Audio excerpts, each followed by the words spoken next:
Monsieur le maire de Brest, cher François, monsieur le commissaire européen, cher Carmenou, monsieur le ministre, mesdames et messieurs, chers amis, c'est avec beaucoup de regrets que je ne peux être présent parmi vous aujourd'hui à Brest. Je suis en effet retenu au Parlement européen, à Strasbourg, par la session plénière. Ma présence à cette session plénière est très importante, car aujourd'hui, nous votons sur ma proposition de supervision des gardes-côtes européens. C'est un enjeu très important, notamment pour la stratégie atlantique. Vous êtes réunis aujourd'hui à Brest pour une conférence des parties prenantes de la stratégie atlantique.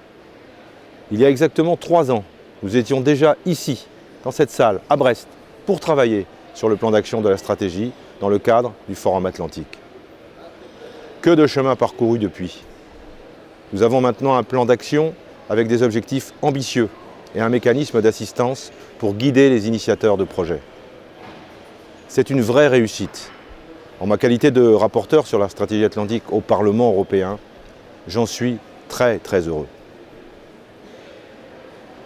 Nous partageons des objectifs communs, protéger, sécuriser et valoriser la région atlantique. L'espace atlantique est un espace maritime dynamique, grâce notamment aux énergies marines renouvelables, au transport maritime, aux industries maritimes, au tourisme ou encore à la pêche. C'est aussi un espace dont l'environnement est fragile et qu'il est nécessaire de préserver.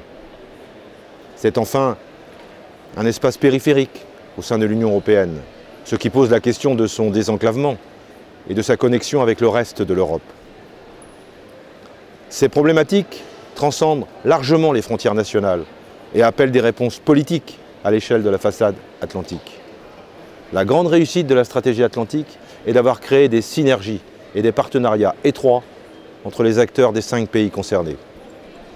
Nous pouvons ainsi nous appuyer sur un solide réseau de partenaires publics et privés, composé des collectivités régionales et locales, d'entreprises et d'organisations de la société civile.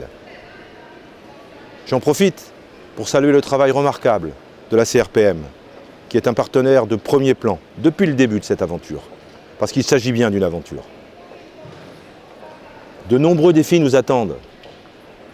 Améliorer l'attractivité de l'espace atlantique, soutenir la compétitivité des filières industrielles, sauvegarder l'environnement, répondre aux menaces et aux situations d'urgence.